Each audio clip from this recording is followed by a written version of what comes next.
Hello and welcome back to the Science of Teaching Movement podcast with myself, Lincoln Blanford. Today we're talking to the Shapesmith team once more. That's Matt and Jack, plus also Jeannette Hotijzer, a coach, clinician and educator. Our topic today is the strength and power considerations in the context of female performance. We cover a lot of ground in this particular conversation, so let's get right to it. Hello, everyone. Welcome to our latest podcast. We are again diving into the wonderful world of the female performance course. We are joined by the guys from Shapesmith. Hello, Matt and Jack. Evening. Thanks for having us again. Excited for round two. Hello. And we're also joined by Jeannette over there near Rotterdam. We are in the Netherlands with Jeannette.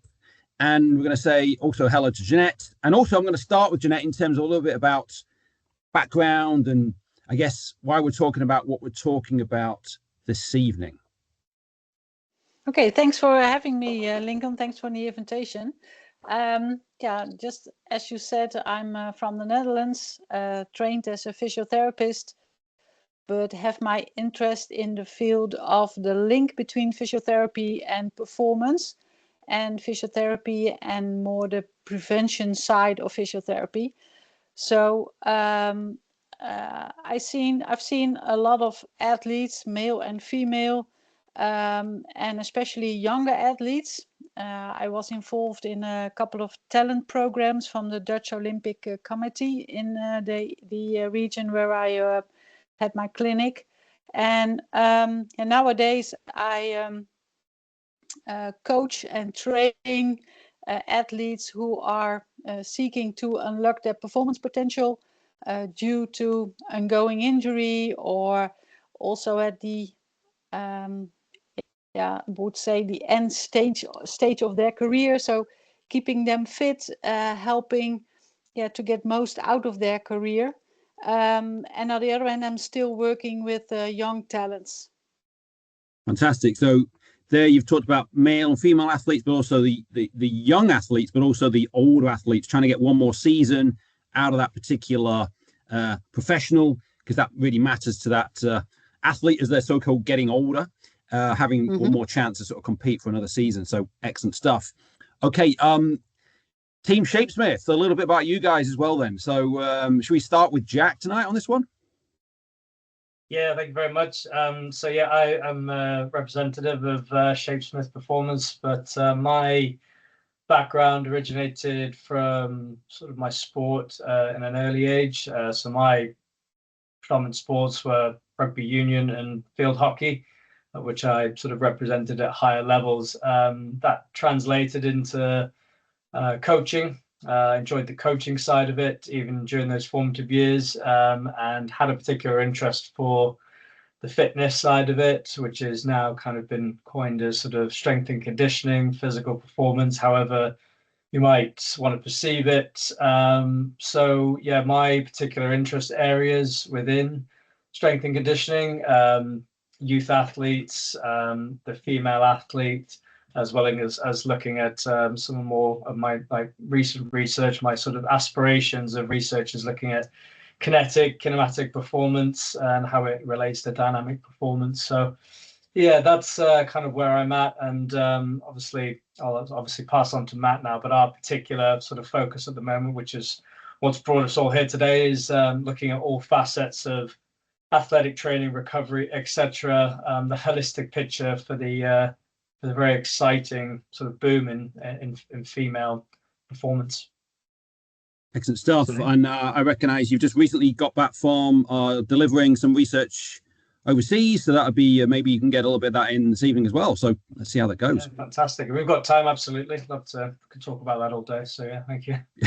Beautiful. Okay, Matt.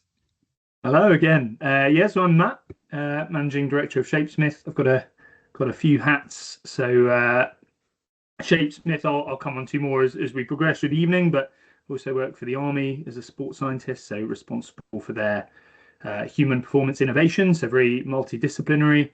I'm on the advisory board for a company called Podium Analytics, or a charity, I should say, who look at injury prevention, specifically within youth sport, and that's absolutely my area and my passion, what my PhD was in.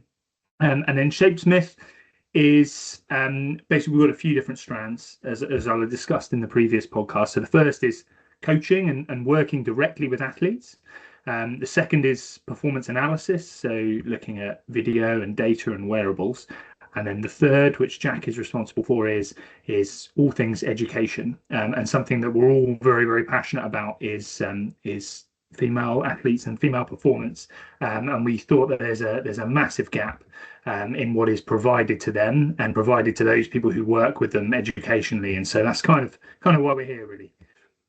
So I think one of the key themes then is this development of education, which, as I say, is based in the emerging science around this, and then the application of that to change female performance is pretty much what this series of education is aiming to do.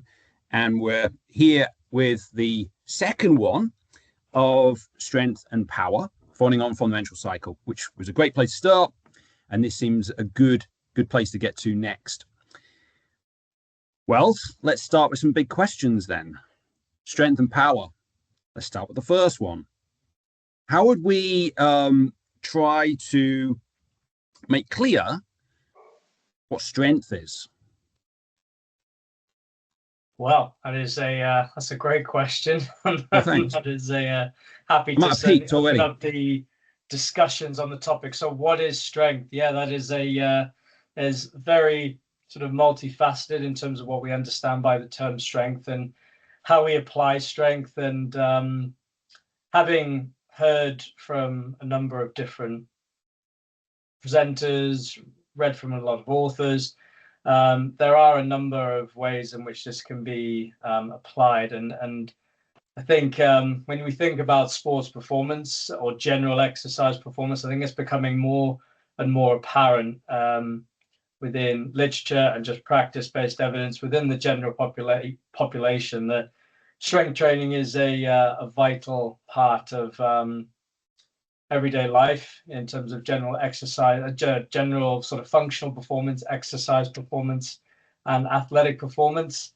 In terms of how we define it, I mean, there is the sort of textbook kind of version. It's our manipulation or our manifestation of force, our production of force, and how we express that against an external object. That's generally, kind of encompassed with a load of different definitions of how that's sort of defined. But the real question would be is trying to understand what force is, and you're generally kind of referring back to kind of Newton's 3 laws of motion and how we kind of interpret that. And that's kind of where the essence is built from in terms of understanding how we apply force, how we manipulate force, manifest forces, to then kind of produce the product of what we're looking for, particularly with athletes. And that's kind of where it's derived from. So yeah, if I was to kind of define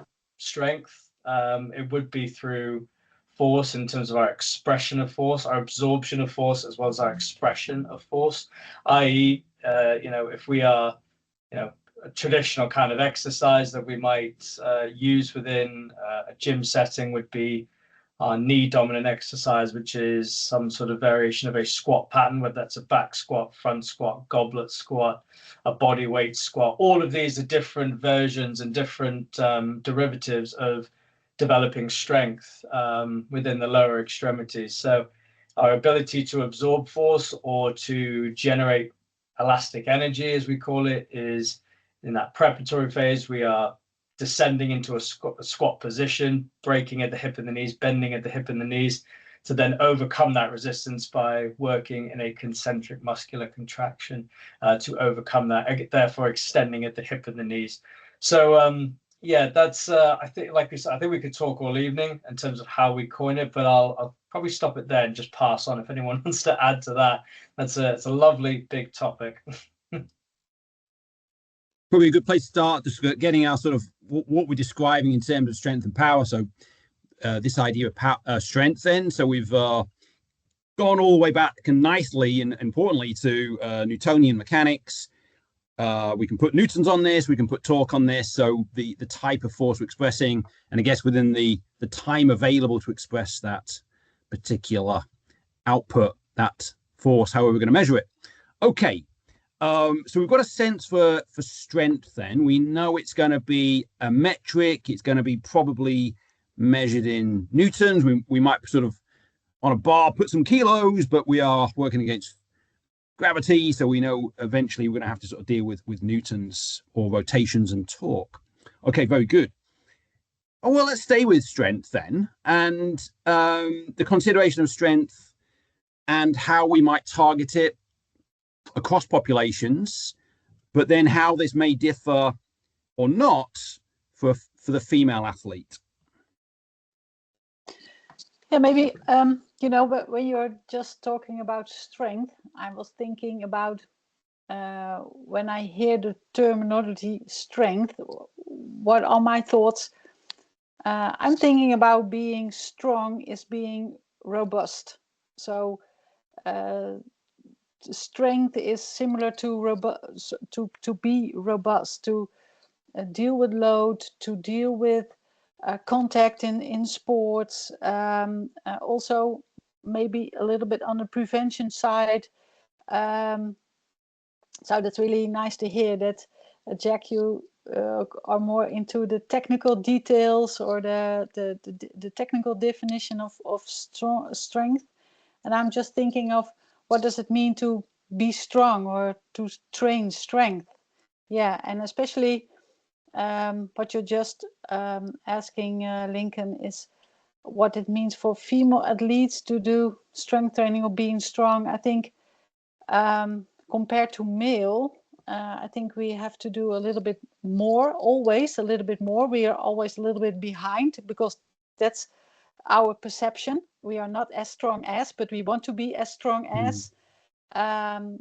So yeah, being strong is being able to deal with load. Yeah, maybe it's a little bit simplified, but. All right, I love this. So the term load is already, for me, coming from a biomechanics perspective, load, it means a certain something which would be in the field of mechanics. However, I'm also very, very aware, and I appreciate this massively, that load means many other things in terms of how we monitor load. And it can be a subjective, and it can be the distance you've covered, and many, many other things can now be classified as load. In terms of then how we manage load as an individual, that's a really nice perspective, Jeannette, of the female might have to work a bit harder, or perceive she does. But I guess then there's this relative strength component to this. So if we have a lower body mass, how does this then interact with, we need to generate enough force to move myself quickly, to move an object quickly, but maybe I don't need to generate the equivalent force as a male who's going to be maybe 50 kilos heavier than me, or whatever that sort of metric is. So relative strength. So that's probably something we want to get in here. So I'm opening up the floor on relative strength. I think almost just echoing, I guess, what's just been discussed, in that I think, strength for me, at least conceptually, it's very much a foundation for everything that comes next. It's a protective quality, and maybe more philosophically a bit of a confidence builder. So you could kind of think about this from a psychological perspective as well. And I think often with female athletes, there's this assumption that they are completely different. And I know a large part of the podcast today is us figuring out, well, what's different and what's actually the same. And certainly when it comes to relative strength gains, they are pretty comparable to men when training or when there's appropriate load applied. So I wonder whether some of the issues are maybe cultural. When we look at upper body strength and willingness to train that, for instance, and maybe some of it is more logistical, so pathways and exposure to strength and conditioning. So I do think quite often it's the methodologies can be quite similar, or the approaches can be quite similar, but actually the individual needs a lot of consideration because they are different as a person, if you will. All right, so let's spin that back then.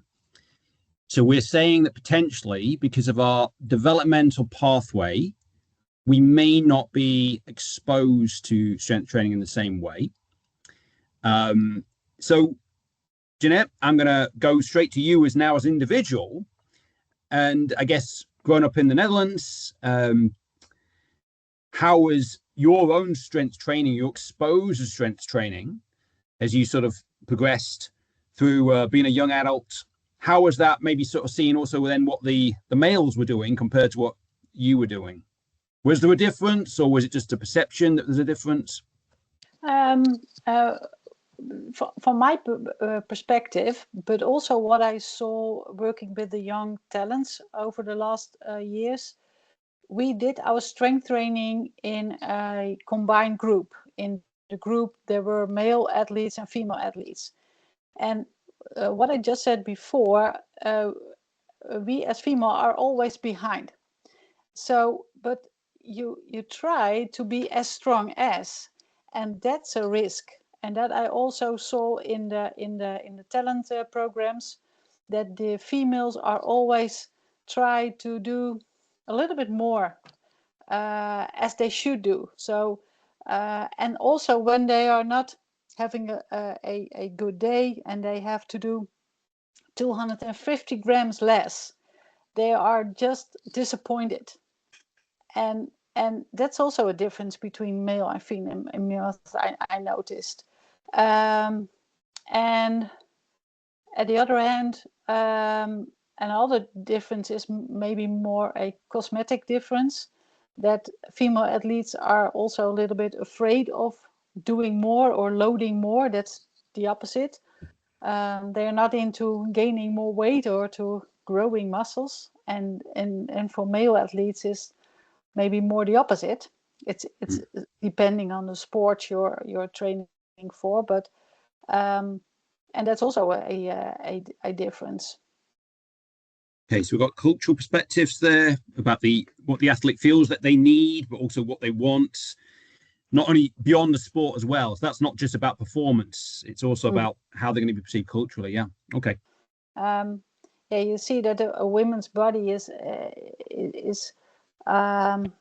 let's say they have to be more aware of their technique, especially in the lower limbs. Well, in the Q angles for the knee, for example, the strength of the upper body. I think there's a difference between a man and a woman, and also when it comes to explosive strength training, exercises of strength training. There's also a difference. I think that male athletes are performing better in the very explosive, quick parts of strength training than women. Okay, so just to recap where we are so far, we've given a definition for strength. We've now started to include all these sort of zoo of different types of strength. We've got our relative strength so far. We've now got our explosive strength.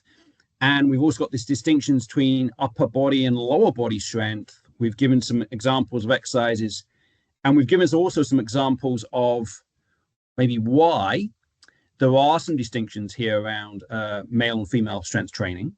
Some of them, it's about the anatomy. The alignment of the lower extremity has been talked about, but also culturally, there's perceptions of gaining muscle mass, whether that's something we want to push towards or something we don't want to push towards. Okay, Jeannette, do you think it's changed at all? Is there over time a longitudinal effect here? Do you think this is still how it was when you were training as a younger person, or is this now more of a contemporary thing? Is this now just what you see now compared to what you saw before? I think things have changed. I think when I was young and started with strength training, it was more, I say, muscle endurance training than strength training. and especially for younger athletes, there was also holding them back from loading in doing so. Better do 20 reps with a amount of load than doing 10 reps with a higher amount of load. So I see that changed. I see more the functional part of strength training coming in. So why are we doing in a certain position of a muscle? Yeah, and I think when it comes to specific women, I think we as women are training more like the males than we did before, because yeah, we will hold back more than the males when it comes to strength training. Not when it comes to endurance training, because I did a speed skating myself when I was younger, and we did a lot of endurance. We did a lot of we did the same program on the ice, but when it comes to the training in the gym, yeah, we had a way easier program than the males. Interesting. Yeah. So the perception has changed over time. The training application has changed over time. But that's both for male and female athletes, that we had this period of time when it was, oh, well, because of the bones and how these bones are still changing, we're not going to put this amount of loading, mechanical loading through them. We're going to wait for that. But that seems to have changed as a story now. I think it's really interesting. And I'd be interested in Jack's opinion as well. You know, I've not worked in team sports per se. It's always been one-on-one with female athletes. My gut is that as awareness of the benefits and kind of culturally the acceptance of strength training has developed, people have been far more inclined to, and maybe alongside that and with the successes, especially within football and rugby, it's just more available.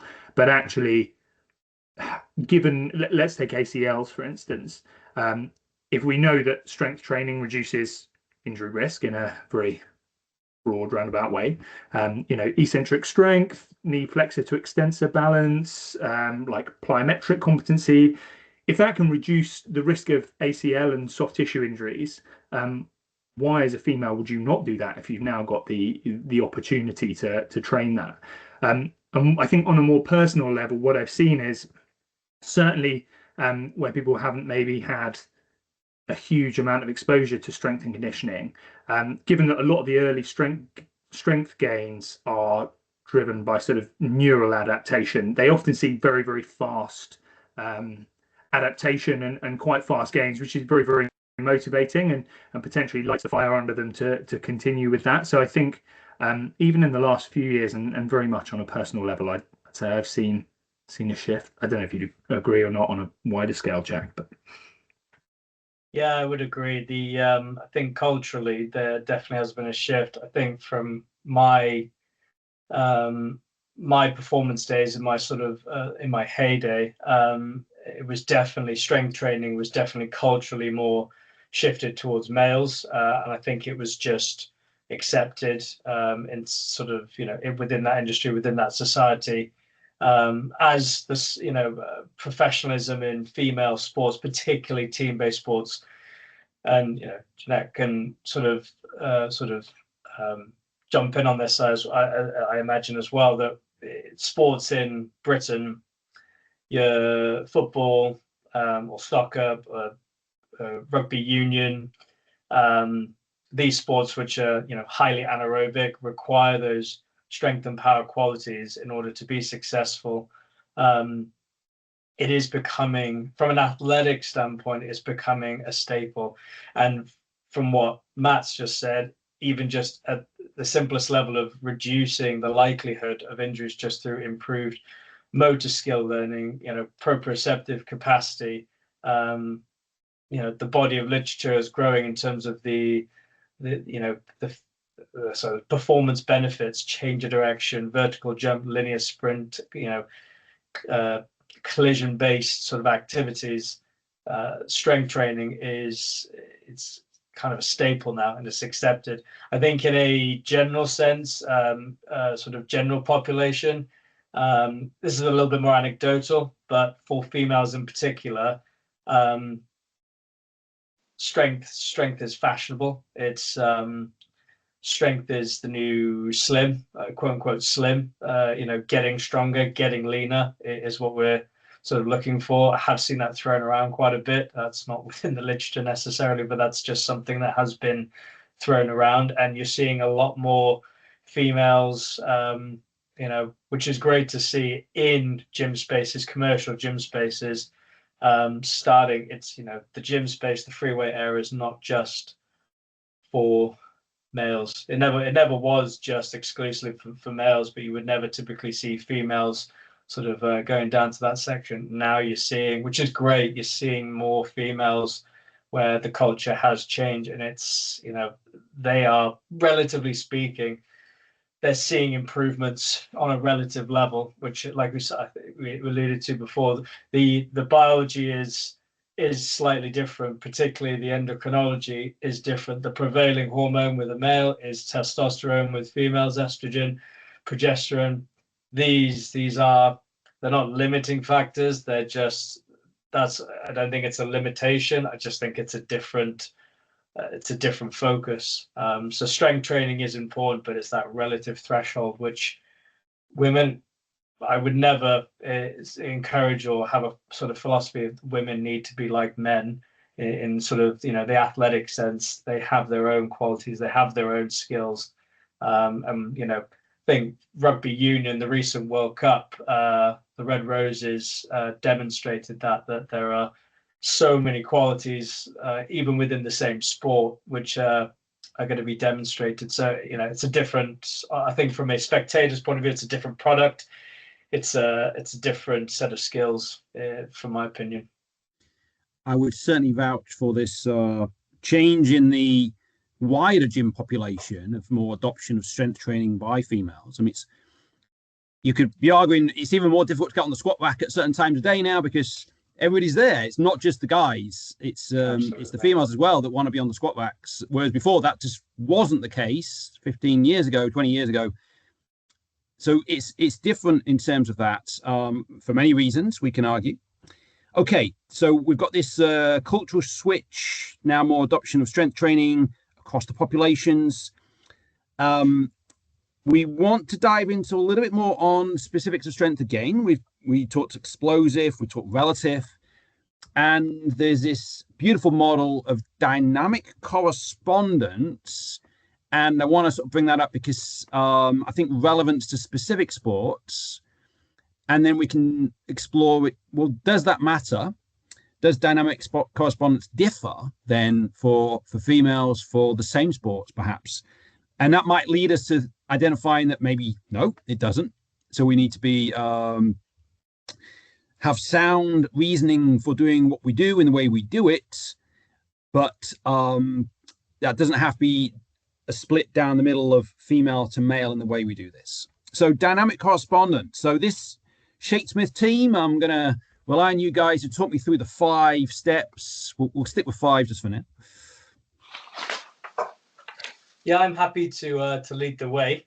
So the dynamic correspondence was born originally from the Russian physiologist, wasn't it, Yuri Verkhoshansky, who and Sif, who it's this idea of how we, what we understand or what we sort of read on social media, what we might read within the literature, or when we're in the gym space, we hear this term sport specific. How closely are we mimicking an exercise in terms of transference to an athletic demand? So, for example, if I'm doing a change of direction, a 90-degree cut, off my left foot, right foot, and we're trying to mimic this sort of predetermined path to evade an opposition, how closely are we mimicking that in a gym setting? And I think there's still you see a lot of this on social media where people are trying to align certain exercises, these constructively creative, probably tilting sort of a bit too close to the creative in terms of actually constructive of how we're using exercises that transfer to sort of sports performance. And again, it was born from this principle, the SAID principle, that sort of specific adaptations to impose demands. And that very much is only one criteria of Yuri Verkhoshansky's dynamic correspondence model. So that's very much alluding to that amplitude or direction of the sporting movement. So do the joint movements in the exercise resemble the sporting skill, i.e., is the direction of force in the same plane as the skill? So again, an exercise that I've predominantly seen as the closest thing to sport specific would be sort of a derivative of an Olympic lift. So when we're thinking about the amplitude or the direction of the movement, if I'm doing, again, I'll take rugby as an example. If you're jumping up, we saw a lot of it on the weekend with sort of the autumn internationals. A big part of the sort of tactical aspect of the game is the aerial game. When a ball is kicked up into the air, two opposing players are jumping up to catch the ball, or at least call favor with the ball. And that it involves that explosive vertical jump into the air, that vertical displacement by rapidly breaking at the hip and the knees and extending again to jump up and create as much space between you and the ground as possible to jump up and get the ball. So what kind of exercises might I employ that would develop that kind of amplitude or direction of force in that given movement? So a very simple exercise that replicates that rapid hip and knee flexion to extension would be a kind of Olympic lift or a derivative. So a power clean, possibly a snatch, or even a like a barbell rack sort of a squat jump or something like that. Something that replicates that same kind of rapid dip and jump motion that we would cause, that replicates that. So that was that sort of first of 5 criteria there. Your other criteria typically would be, so the second one is the region of attenuated force production. So do the joint angles when peak force is expressed, compare, i.e. which stages, angles of the movement have the most force? Is this replicated during the skill? So again, if I'm accelerating, another example, if I'm accelerating out of the blocks of a 100-meter sprint, am I producing force, the same magnitude of force out of those greater hip and knee angles during that accelerative phase? Am I producing similar kind of movements, similar type of forces output of that angle? Then you've got your dynamics of effort. So is the effort exerted in the exercise greater than that required in the sporting skill? So again, I'll use another example from rugby, when teams pack down for a set piece for a scrummage, particularly those front 5 forwards, when they are engaging to produce that kind of dominance in the hit, are we producing greater amount of forces to replicate, at the very least, to replicate that kind of intensity and that kind of collision that you're going to appreciate during that kind of sporting domain? So again, exercises that we might do. Now, this is not necessarily the exercise itself. It might be the load or the intensity that we're applying to that given exercise.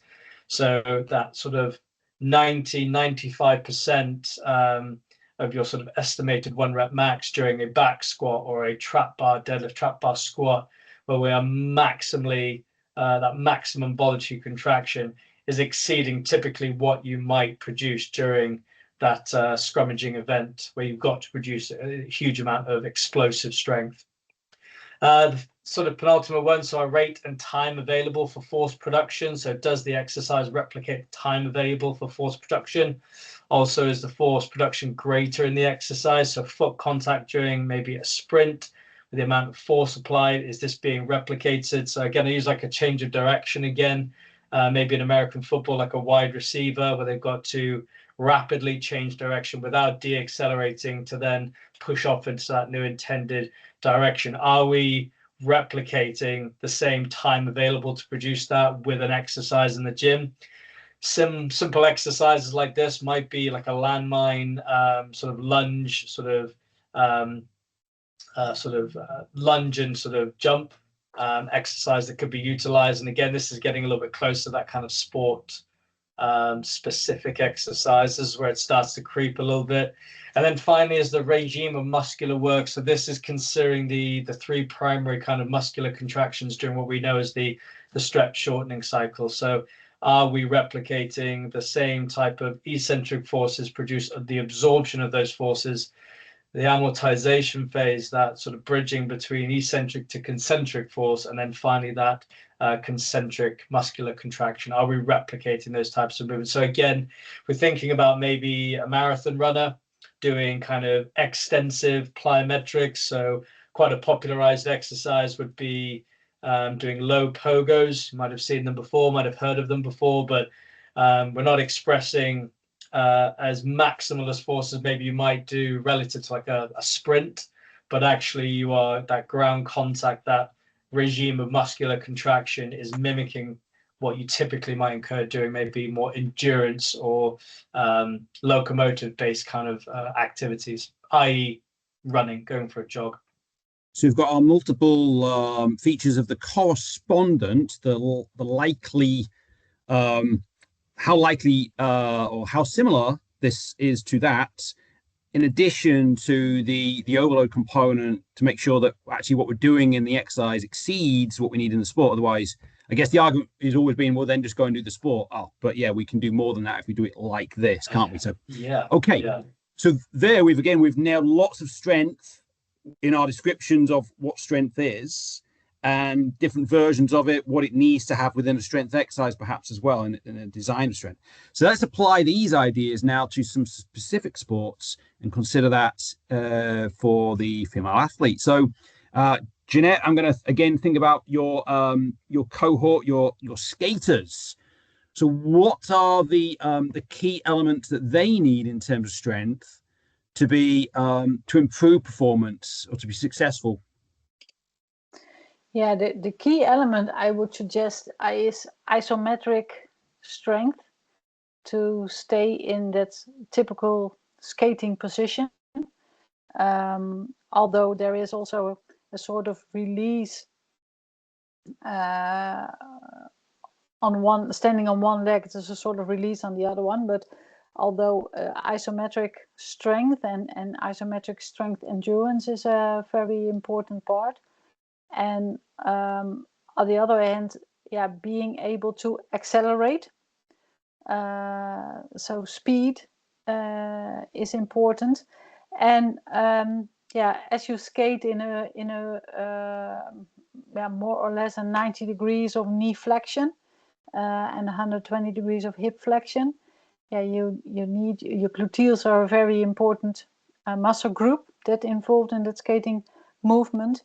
And yeah, you need them in an elongated position. So, but at the other end, when it comes to strength training, I agree with Jack that the exercises he just described are also very applicable for skating. Yeah, because it's that dynamic hip movement, being able to in that pattern of ankle, knee, and hip flexion to ankle, knee, and hip extension. And when it comes to strength training on itself, it's, although skating is a side movement, you make your skate movement from side to side. Yeah, you train in a more sagittal way, from flexion to extension. Yeah, and that the side movements are more trained in a functional way, like doing skate imitations. So I'm seeing now that you've got this sustained period of time, and you very nicely mentioned there the elongated position for the muscle. So you've got a number of muscles then at the hip that need to be in this towards their outer range position. Mm-hmm. So we need to be able to express force that position in range. And then we've got this quite a large amount of knee flexion sustained for a long period of time. Yeah. But you're also describing then there's this sort of abduction, frontal plane motion through the legs as well that's being produced. Is that accurate? Exactly. Yeah. Okay. Yeah. So again, a very specific action, and you consider that compare that, say, with sprinting, where there is this full movement through a hip, knee, and an ankle, much more so than we're going to see in this book, but much more frontal plane motion going on with what you're describing here. So now we've sort of got a sense of the shape of the person performing the action. How does this differ then between males and females? Is this something that's going to be more challenging, or what are the different challenges now for males and females for holding these long positions in the hip, for example, but also then producing this frontal plane action through the lower extremity? So differences or no differences here? I think there are not that much differences when it comes to technical aspects and when it comes to strength training. When it comes to flexibility, I see, but it is just my observations. Yeah. When it comes to strength training, I see that the boys are dealing with more muscle aches after strength training than the females, and they're also more complaining about hip stiffness than the females. They're really struggling with stiffness around the hip. And when you're gonna have a closer look, it's more stiffness related to dominant muscle patterns or dominant fast motor unit muscles, and they are becoming or feeling stiff. Yeah, and I see in female athletes they are not so much struggling with dominant superficial muscle stiffness. Yeah, but it's just an observation. Yeah. I mean, absolutely valid, because it's you seeing it as it happens with the real population, so it's absolutely valid. Yeah, I'd say I would agree with Jeannette. What goes hand in hand with sort of males is that sort of higher sort of type 2, fast twitch fiber, that higher composition of that and cross-sectional area within a given muscular, typically around glute complex, hamstring, sort of quadricep, around the sort of hip area, goes hand in hand with that kind of limitation of sort of flexibility. Now, again, within certain sports, like very highly anaerobic, strength and power dominated sports, like a rugby, like an American football, that higher relative expression of force and the rate at which that force can be expressed, obviously that's a great quality to have. But yet again, for me, it just comes back to when it's comparing male to female are not, they're not miniature men. That it is a different quality altogether. So as we say, there are, as Jeanette's kind of leaning towards there are greater ranges of motion, there's greater extensibility of muscle, particularly with sports like that, where there is kind of a dominant combination between sagittal plane, frontal plane, for longer durations of time, and being able to express those force in such a way.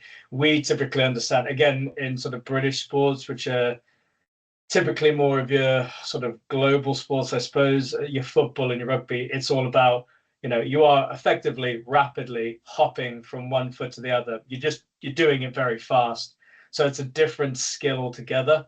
But that doesn't, yes, maybe males can express greater amounts of sort of relative force in a much quicker time frame, which is essentially why maybe, a given male might be quicker, but actually tip that towards females' other physical qualities, which are going to be advantage to them, having less, type 1, type 2 sort of muscle fibers, or type 2 muscle fibers, and having a greater sort of fiber content, cross-sectional area. Actually, that sort of will complement having greater kind of mobility around the shoulders, around the hips, to be able to kind of endure those kind of endurance-based sort of activities. I'll go one more on the skaters here and the difference male female. Why do we think they've got more flexibility? Why have they got more range of motion? So is this anatomy, or is this just culturally they've done more things that have led them to have more range of motion? Now maybe to give an answer to that question is what I noticed that works best for the male athletes to gain mobility. It's not stretching, it's working on movement variability and working on more movement control around the hip area and pelvic area and lower back area. So more building a proper foundation around the core and a more movement variability around the hips. So that's how we notice that we can gain more mobility around the hips for these male skaters. So I wouldn't say it is. I think I really go along with the explanation of Jack, and that sounds fairly familiar in what I see and what I noticed. So it's a very fundamental distinction then in this sort of, if we're going to go sort of fiber types, that's reasonably hardwired, let's say. We can do some training that's going to sort of migrate things left and right, but a lot of that is a bit of a done deal. Okay.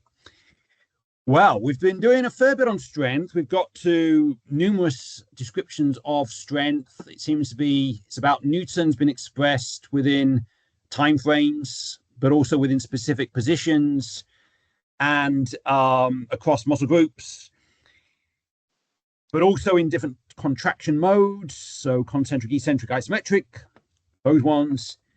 And then we want to talk about power. Oh, well, we can have a couple of descriptions of power in terms of, I guess, force times velocity. We can have that one. We can also have work over time, when work is force times distance divided by the amount of time it takes you to perform that particular work. So you can have two ways to look at power. We can think about people who are described as powerful athletes, but is that power? So we can dive into this now then. So broadly then, let's have something about power, just how we sort of might describe this, and then let's do again distinctions or no distinctions, male and female.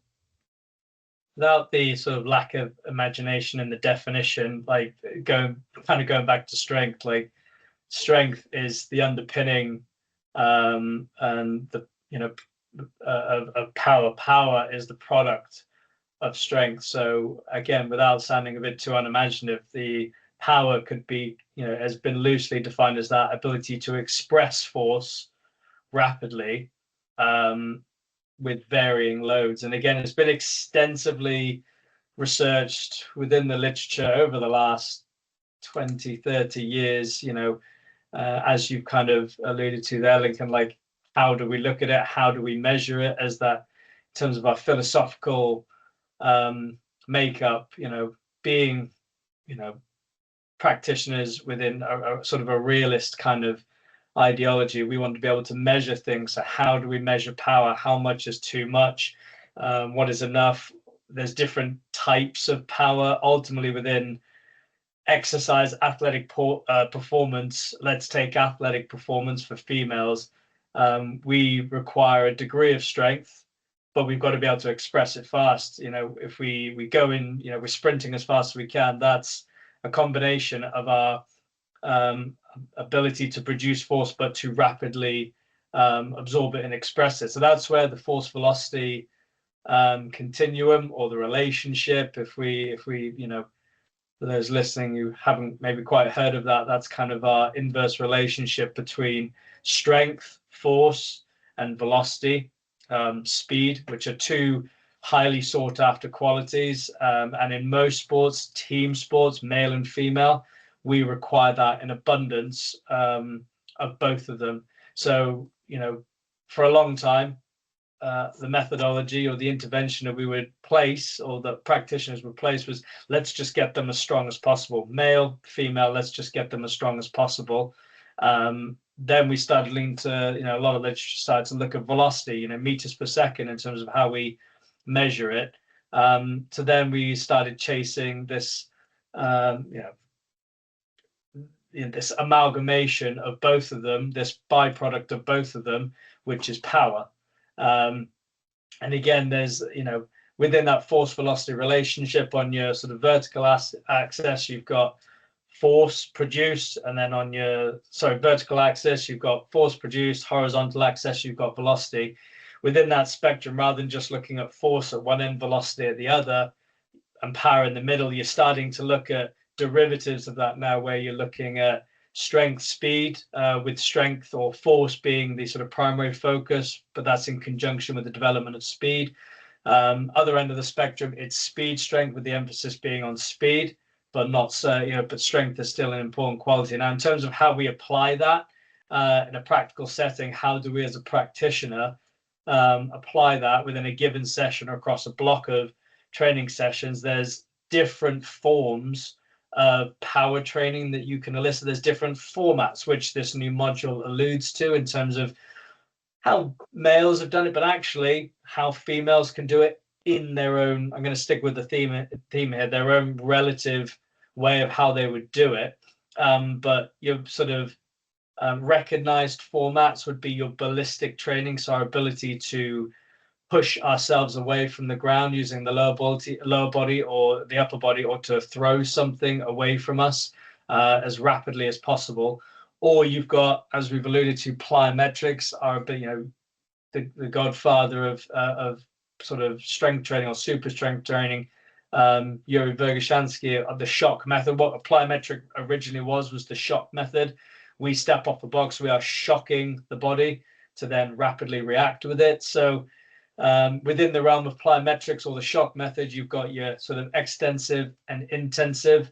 So, different categories within plyometric training, how we react with the ground. So yeah, power training itself is definitely a precious commodity that a strength coach, physiotherapists, rehabilitation practitioners will be chasing, particularly if it's leaning towards athletic performance. But even, the emergence of, CrossFit, high rocks, different sort of, sports within the community now, or different activities which have to, it's not just about how much you can move. It's now an amalgamation of how much you can move, but how fast can you move it, with the quality there. I can see hands are going up, so I'm going to stop talking.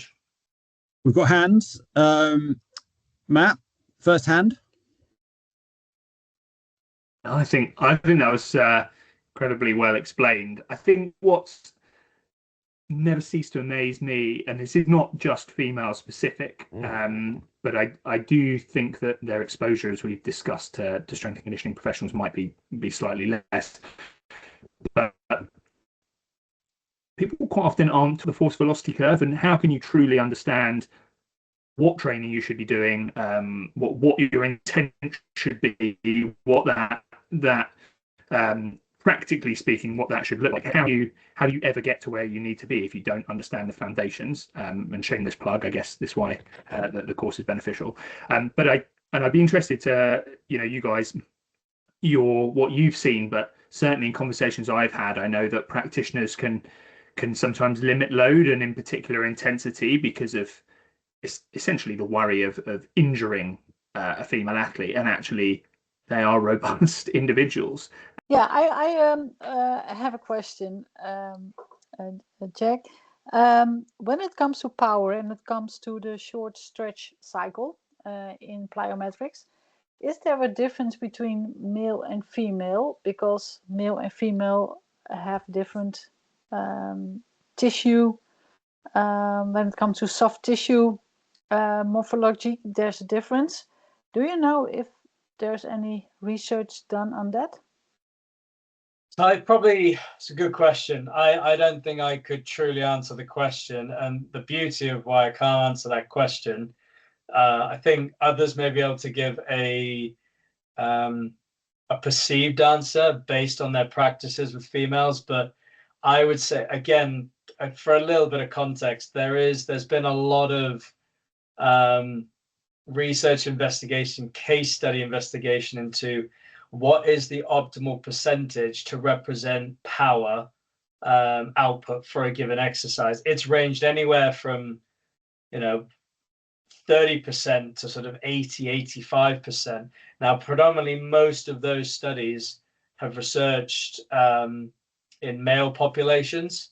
Now, I think the assumption has been for a while that you know, as a female athlete, you would just adopt that kind of template. Now, that's such, even in itself, that's such a vast, and I think Matt was alluding to it, that like that is such a vast sort of percentage range to work within in terms of what is the optimal sort of percentage load of your sort of estimated 1 rep max. Now, that's just trying to understand male physiology and what is the optimal load. And again, Matt was alluding to it, that is there really, where does an athlete sit? Where does a given athlete sit on that force velocity curve? How do we truly employ that?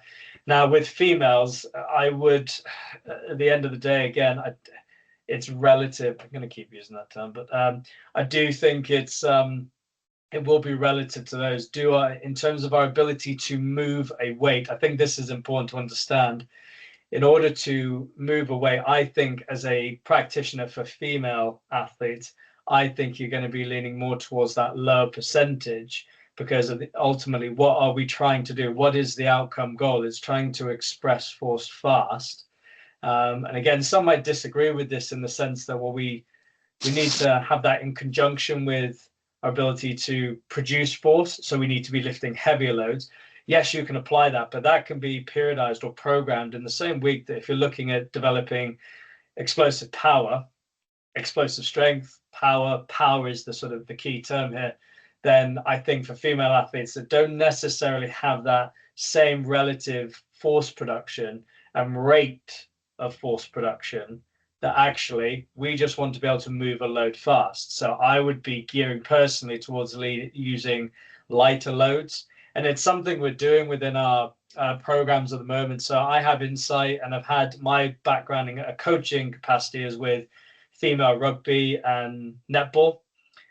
So with those athletes, again, their ability to produce force, like relative forces, trying to lift their body weight, trying to lift 1+ their body weight, that takes time to do. But we've still got to chase adaptation, that training effect of developing explosive power. So I'm leaning more towards, those lower percentages within that range. I'm looking at your 30%, 40%, and shifting some external load fast within those sagittal planes, those vertical planes of like a derivative of your Olympic lifting.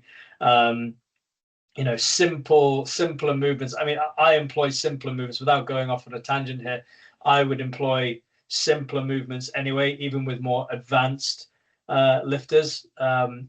So with elite populations, I'm going to do squat jumps. I'm going to do, simplified derivatives of an Olympic lift because they're easier to do. And if you're trying to, lift a heavier load under that construct of power, then it's easier to do when there's less sort of motor skill. So an Olympic lift, for example, is a complex movement. Can take time to learn. You could take 6 months learning how to do an Olympic lift, but actually, and this is for male and for female, actually within that 6 months, have you really got the training effect, that physical quality of power that you've been chasing? So just to come back to kind of answer the question, I would be leaning with my athletes, female athletes, I'd be leaning lower towards more of these sort of lower percentages, certainly to start, and then building your profile from there for that given individual. Still looking to develop strength in conjunction with exercises that are targeting power output, ballistic power output, plyometric power output. I hope that answers the question. Yeah, okay. But when it comes to a certain improvement of a sport-specific, like you said, a sport-specific goal to improve. Yeah. would you design the same program to reach that goal for a female athlete as for a male athlete? So, for Both. example, in rugby, you want to improve the jump height. Would you apply? Would you design the same program to reach that goal, a sport-specific goal for a male as a female So athlete? exercise application as well as the kind of parameters of the intensity, etc. Yeah, I would. I wouldn't. We get caught up in trying to overcomplicate our transference or the training effect. We've got male rugby populations in our our programming at the moment, as well as female athletes.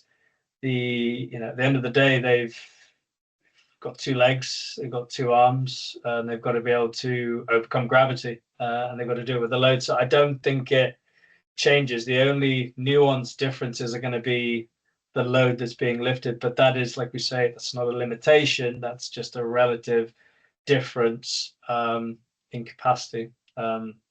So I would be doing trap bar squat jumps. I'd be doing barbell squat jumps. I'd be doing a derivative of an Olympic lift. The construct, the movement doesn't change whether it's male or female for me.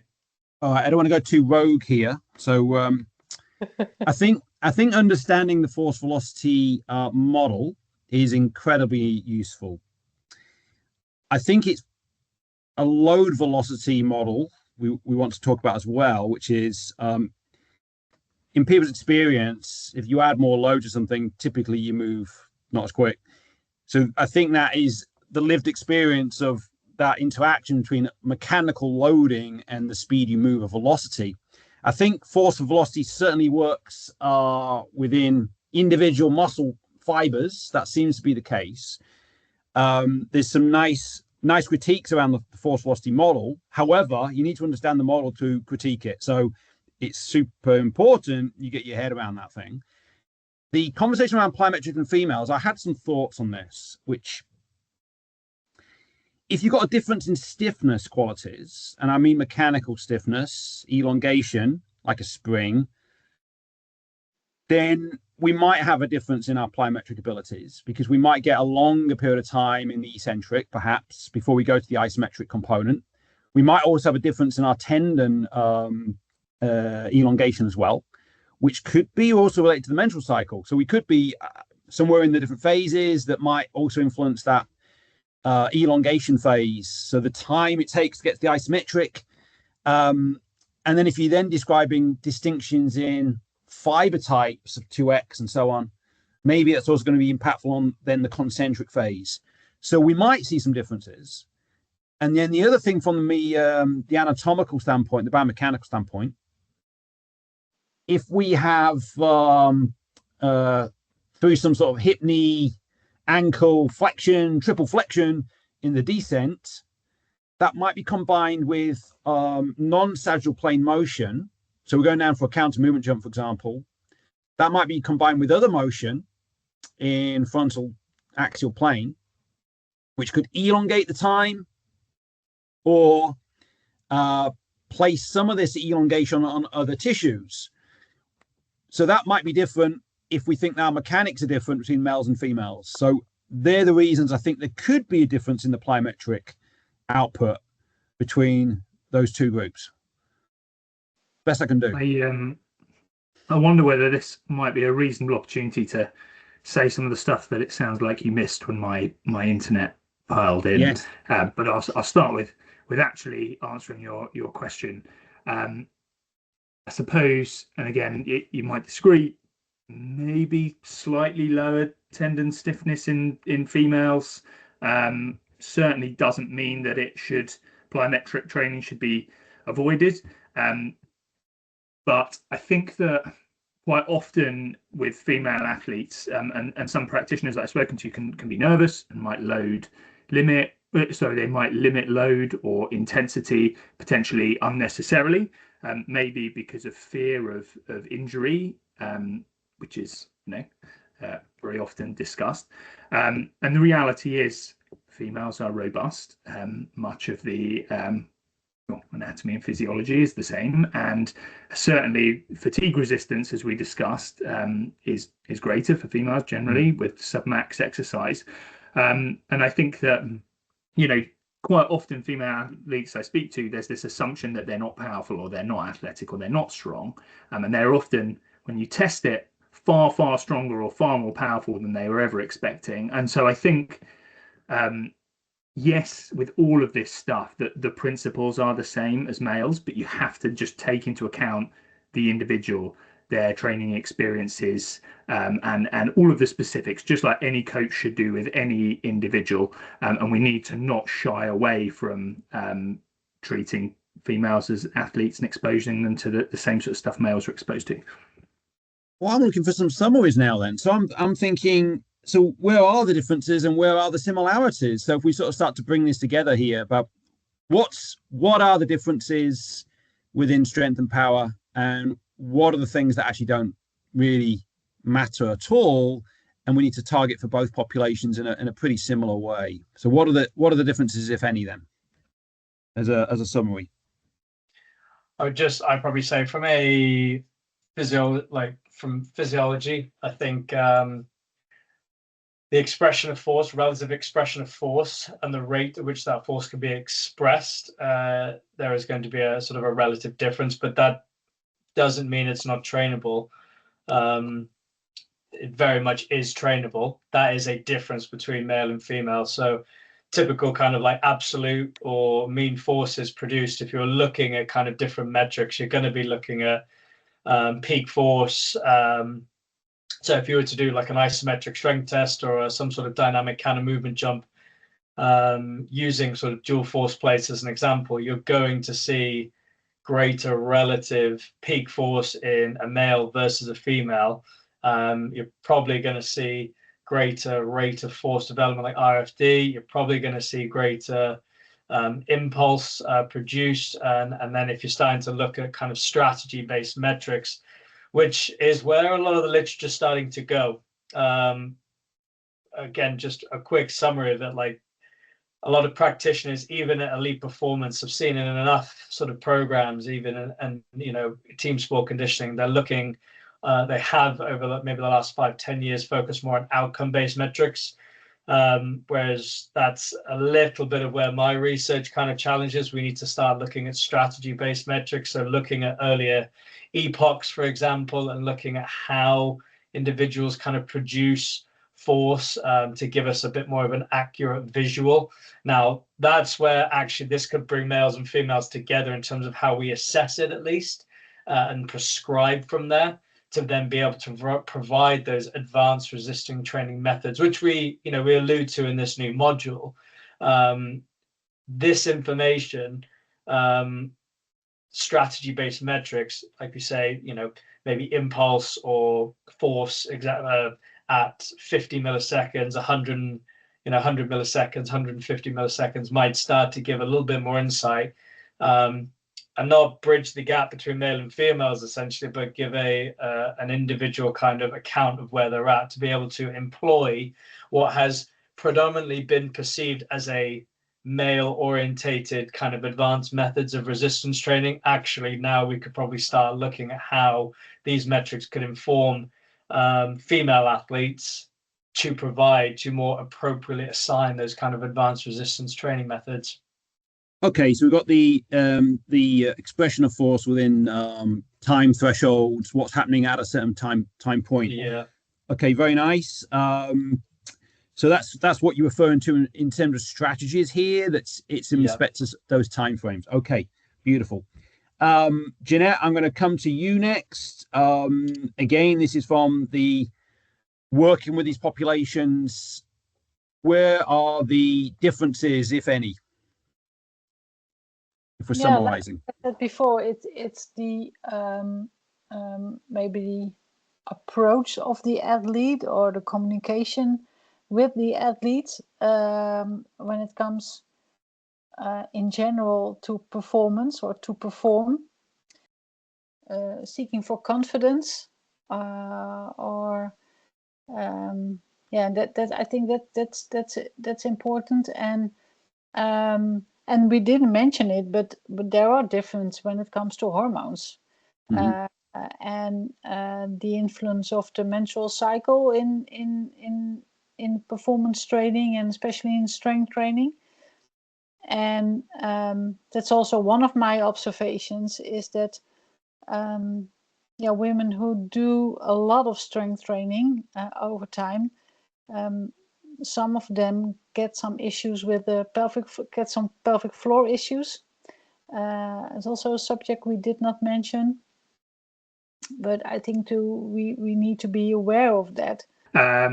I think for me, I alluded to it before, but the adaptation mechanisms are the same, relative gains are the same, training tools work for both males and females, and so really it comes back to what's their starting point. You need to look at the individual and treat them as an individual. Symptoms, lifestyle, recovery, training age, fueling and energy availability.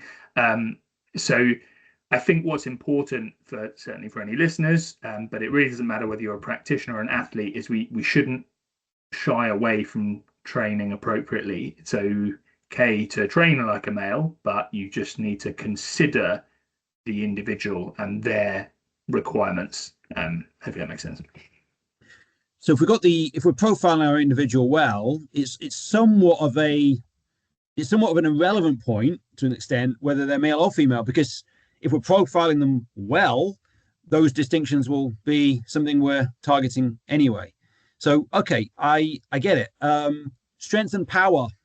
We've been talking about that throughout the evening, and the connection with this, and then other parts of the series. So, what would we say that is now? So, strength and power. We've talked about how fundamental this is as a quality or a property within performance. But then how does this particular module sit in alongside maybe others? I think as the previous podcast was just such a hot topic in understanding is the menstrual cycle, and how the sort of the nuanced differences that a training program might look like as a result of an individual who's during premenstruation or that early follicular phase, and how that might potentially how we might have to manipulate exercise performance to adhere to that. That's sort of a crucial time with strength and power, because of the metabolic demand of strength and power training. Our ability to maximally involuntarily contract muscle to overcome an external load to develop that force production, that is metabolically very demanding. That's neuromuscularly very demanding. So understanding how the menstrual cycle may implicate that, or impact that, or not impact that, is really important to understand. So that kind of ties in there. One of our next modules, which I think is just as crucial, which we're currently working on, which is in development, is our understanding of recovery. So again, something that we explore within the strength and power model is kind of our fundamental principles of a stress recovery, and adaptation. So we incur a stimulus, a stress on the body, but we all know that a stress on the body is only as effective as the recovery that's employed. So what recovery strategies are there? Again, without alluding too much to what sort of coming in this space, but kind of our more passive versus kind of active methods in which we might employ to kind of restore the body, or that restoration of the body, to return our body to homeostasis, as we call it, or in a blue sky thinking, that super compensation. So recovery strategies would be another immediate theme or a module that's going to be associated with this one, which would be huge in understanding. And that kind of links in quite nicely. These sort of opening modules are definitely amongst the kind of more day-to-day or prevalent modules for what a female athlete would have to, the knowledge and educational practitioners, physiotherapists, coaches, personal trainers, physiologists would gain great insight without the technical jargon, without the extensive insight into looking at different kind of, academic studies that kind of answer that question. We've kind of drawn that information in to answer that question as simply and as logically as possible. So what I get from the first one is the menstrual cycle is clearly distinct. What I get from this module is actually a lot of similarities, but no matter who we're working with, we still need to profile our individual well and still apply these strategies well once we know who we're working with and how they're responding to the interventions. And then where it goes next is we've applied the interventions, and then how do we make sure we get the best in terms of adaptations from this by how well we can recover and getting better at that part. Yeah, absolutely. Okay. Any final points to add in before we round it up? That is a closed question, but it doesn't have to be a closed answer.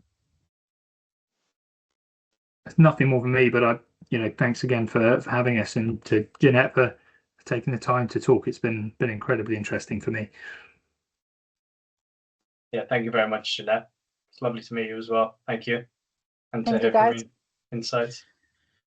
Jeannette, no more. I know you've got a wealth of experience. I know you've alluded a little bit to some of the motor control stuff there and some of the movement variability. I don't know if we could talk lots and lots about that one.